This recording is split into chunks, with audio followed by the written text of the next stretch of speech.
ఢిల్లీలో పోలింగ్ అయితే జరగబోతోంది.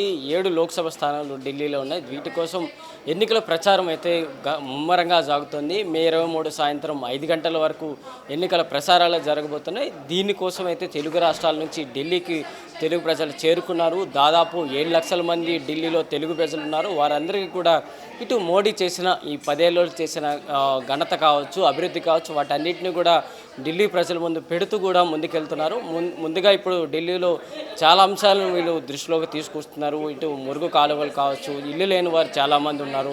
ముఖ్యంగా ఇటు ఢిల్లీలో అధికారంలో ఉన్న ఆమ్ ఆద్మీ పార్టీ వాళ్ళ ఎన్నికల గుర్తైన ఇటు చీపురు గుర్తునే వీళ్ళు పరిశుభ్రత కోసం ఉపయోగించట్లేదు అంటూ కూడా ఇటు తెలుగు వారైతే వీటిపైన సూటి ప్రశ్నలు అయితే వేస్తున్నారు. మరి ఈ ఎన్నికల్లో మోదీ గారిని గెలిపించండి, దేశంలో అభివృద్ధిని తీసుకెళ్లడానికి మేమంతా కూడా తెలుగు వారందరూ కూడా ఢిల్లీ ప్రజలకు అండగుండా ఉండవచ్చు తెలుపుతున్న పరిస్థితి మనం చూసుకోవచ్చు. వీడియో జర్నలిస్ట్ కృష్ణతో ప్రశాంత్, ఆంధ్రప్రభ, న్యూఢిల్లీ.